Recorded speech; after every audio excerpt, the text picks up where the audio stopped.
جب اللہ تعالی کی طرف سے جہاد اور قتال کی اجازت دی گئی تو رسول اللہ صلی اللہ علیہ وسلم نے کئی ایک سرایا بھیجے اور غزوات میں حصہ لیا۔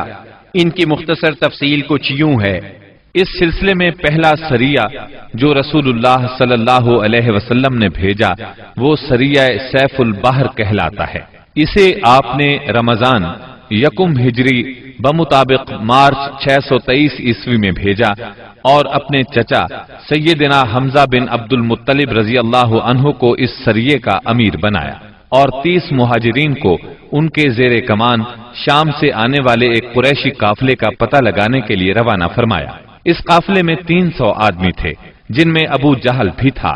مسلمان عیس کے اطراف میں ساحل سمندر کے پاس پہنچے تو قافلے کا سامنا ہو گیا اور دونوں فریق جنگ کے لیے صف آرا ہو گئے۔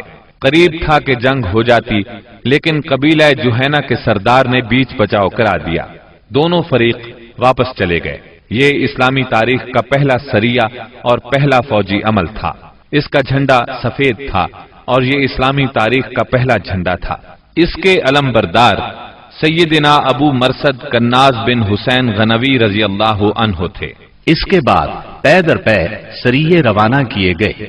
چنانچہ شوال یکم ہجری میں سیدنا عبیدہ بن حارث رضی اللہ عنہ کو 60 مہاجرین کے ساتھ بطن رابغ کی وادی میں بھیجا گیا۔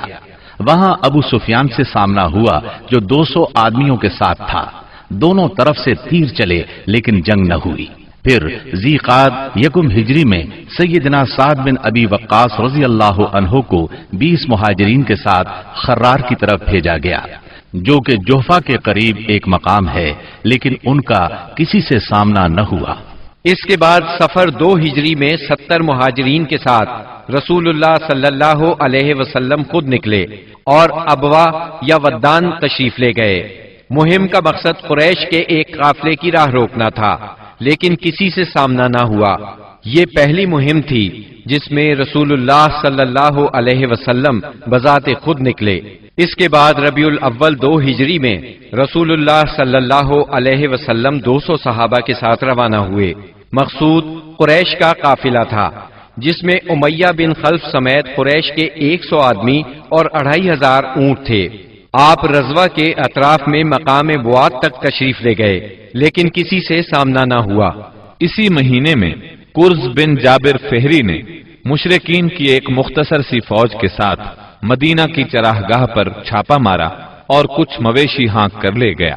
رسول اللہ صلی اللہ علیہ وسلم نے 70 صحابہ کے ہمراہ اس کا تعاقب کیا اور بدر کے اطراف میں واقع وادی صفوان تک تشریف لے گئے لیکن کرز نکل بھاگا۔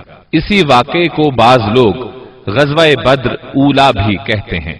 اس کے بعد آپ جمادی الاولا یا جمادی الاخری 2 ہجری میں 150 یا 200 مہاجرین کے ساتھ ذوالعشیرہ تک تشریف لے گئے۔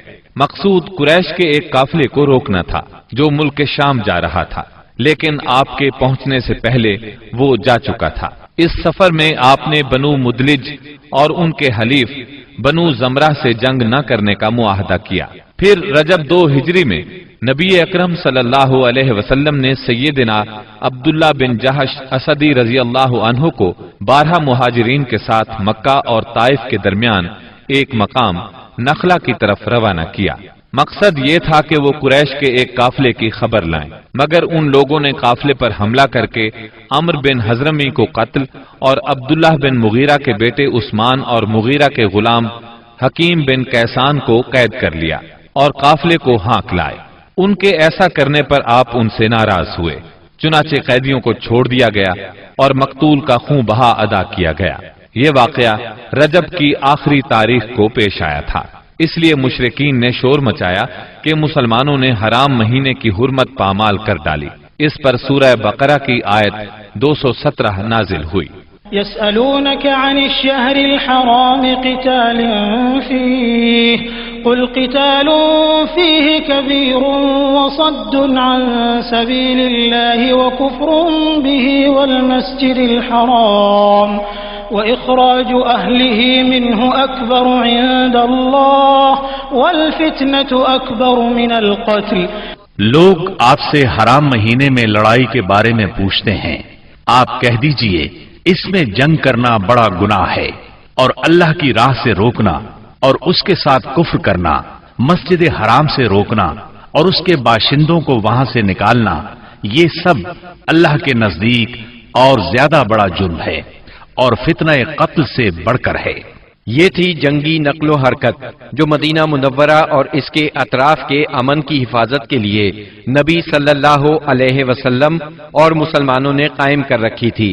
اس سے قریش کو یہ بتلانا بھی مقصود تھا کہ اگر وہ اپنے شر سے باز نہ آئے تو انجام برا ہوگا، لیکن وہ اپنی خودسری اور تکبر میں بڑھتے ہی چلے گئے۔ چنانچہ بدر کے میدان میں انہوں نے اس کی سزا پا لی اور جزا بہرحال گھاٹے ہی کی تھی۔